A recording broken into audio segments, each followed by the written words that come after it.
Di sini saya akan memaparkan tentang identitas nasional. Identitas nasional merupakan istilah yang terdiri dari dua kata, yaitu identitas dan nasional. Secara harfiah, identitas adalah ciri-ciri, jati diri, atau tanda yang melekat pada seseorang atau suatu yang berguna untuk membedakannya dengan suatu yang lain. Identitas nasional adalah kepribadian nasional atau jati diri nasional yang dimiliki suatu bangsa yang membedakan bangsa satu dengan bangsa yang lainnya. Berdasarkan hal itu, setiap bangsa yang ada saat ini memiliki identitasnya masing-masing sesuai dengan keunikan, sifat, dan karakter dari suatu bangsa. Hal ini tergantung dari bagaimana suatu bangsa terbentuk secara historis. Identitas nasional yang dimiliki oleh suatu bangsa tidak bisa dipisahkan dengan jati diri suatu bangsa. Pembentukan identitas nasional suatu negara tentunya mengalami proses yang panjang dan membutuhkan perjuangan yang besar.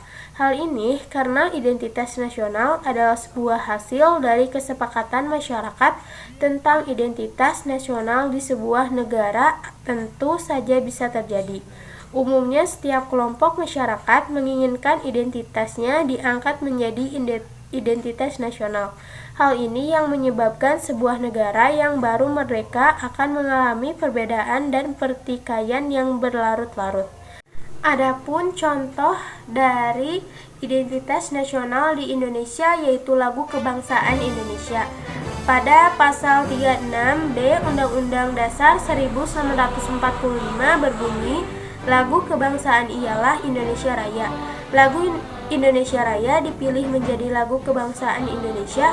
Lagu ini diciptakan oleh Rudolf Soeparman dan diperkenalkan pertama kali pada Sumpah Pemuda tanggal 28 Oktober 1928 di Batavia. Lirik lagu Indonesia Raya pertama kali dipublikasi di surat kabar Sinpo. Lagu kebangsaan Indonesia pertama kali dikumandangkan di depan Kongres Pemuda kedua. Namun setelah itu, pemerintah kolonial melarang menyebutkan lagu Indonesia Raya. Meski begitu, pemuda Indonesia tidak gentar dan mereka tetap menyanyikan lagu Indonesia Raya. Pasal 36C Undang-Undang Dasar 1945 merupakan pasal ketentuan lebih lanjut tentang unsur-unsur identitas nasional. Pasal 56C berbunyi, ketentuan lebih lanjut mengenal bendera, bahasa, dan lambang negara, serta lagu kebangsaan diatur dengan undang-undang.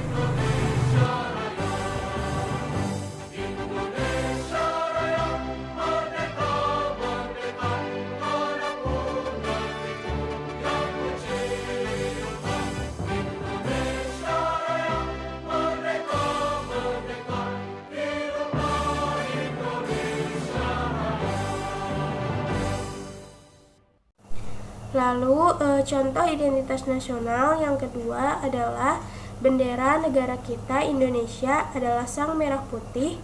Bendera negara pertama kali dikibarkan ketika proklamasi kemerdekaan Indonesia pada 17 Agustus 1945. Bendera warna merah putih ini diatur dalam Undang-Undang No. 24 Tahun 2009.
Antara hak dan kewajiban. Hak didefinisikan sebagai aturan normatif yang ditetapkan oleh yurisdiksi hukum dan dimiliki oleh rakyat. Hak adalah sesuatu yang layak diterima oleh setiap manusia, tidak peduli dari mana mereka berasal atau dilahirkan atau di mana mereka tinggal. Lalu, kewajiban didefinisikan sebagai hal-hal yang harus diselesaikan atau diikuti oleh seorang individu. Hal ini sangat penting bagi seorang individu untuk melakukan tugasnya untuk melindungi hak-hak mereka untuk kepentingan masyarakat. Lalu, perbedaan antara hak dan kewajiban adalah bahwa hak diberikan kepada orang-orang untuk melindungi kebebasan dasar mereka, sedangkan kewajiban diberikan kepada mereka yang bertanggung jawab untuk menegakkan hak-hak tersebut. Itu sekali itu hak hukum mereka, Pak. Oke, Kira-kira. Makasih. segera saya komunikasi. Oke, terima kasih Pak Muldoko. Dua hal, Mas. Baik, silakan.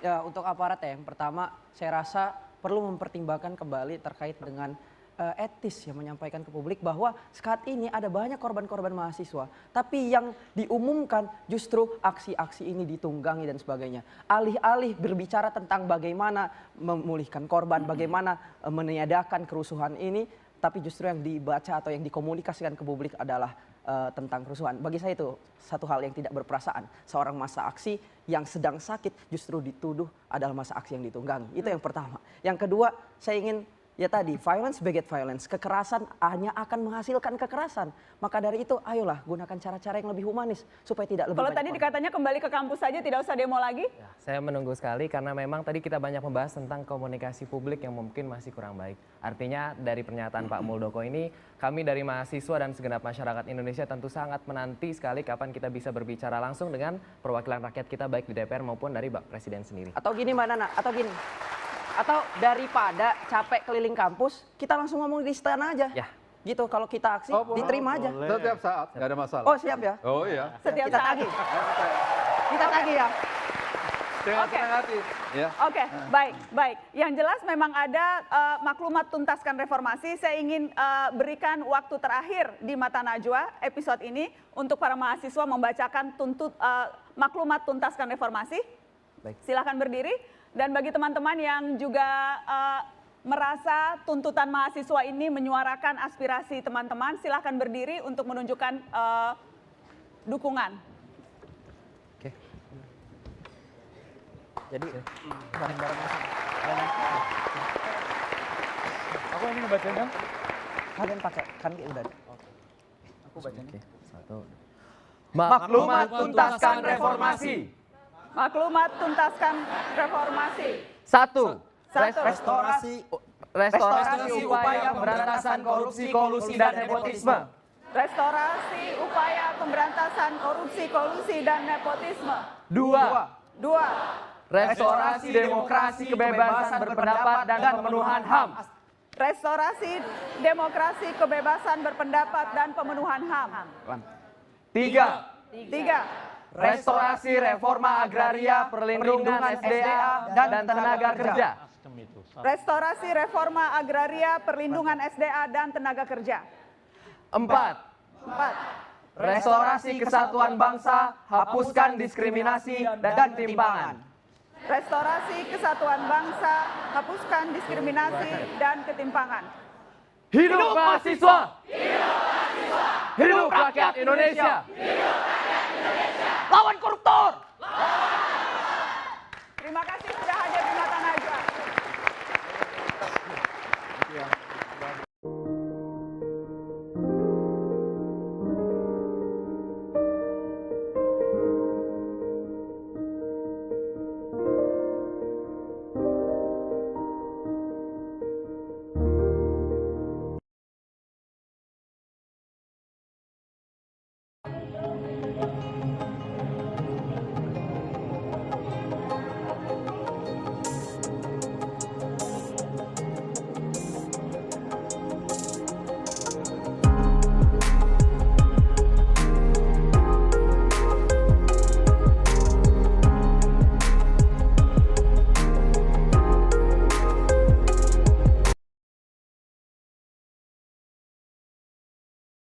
Wawasan Nusantara merupakan cara pandang terhadap bangsa dengan tujuan menjaga persatuan dan kesatuan bangsa, yang diwujudkan dengan mengutamakan kepentingan nasional dibanding kepentingan pribadi, kelompok atau golongan tertentu. Wawasan Nusantara sendiri digunakan dengan pedoman, motivasi, dorongan, dan rambu-rambu dalam menentukan kebijaksanaan, keputusan, tindakan dalam menyelenggarakan negara di tingkat pusat dan daerah maupun bagi seluruh rakyat Indonesia dalam kehidupan bermasyarakat, berbangsa, dan bernegara.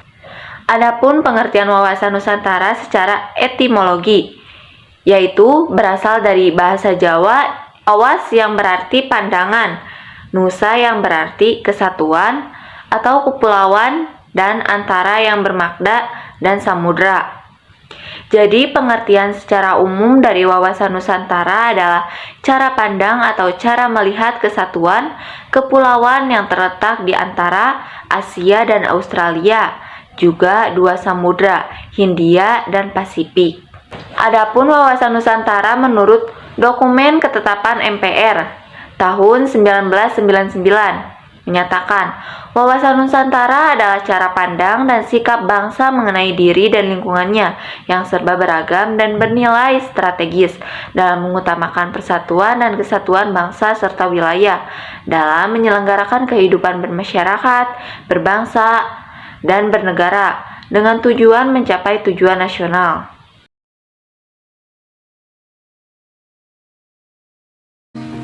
Contoh dari wawasan Nusantara itu sendiri yaitu pantai.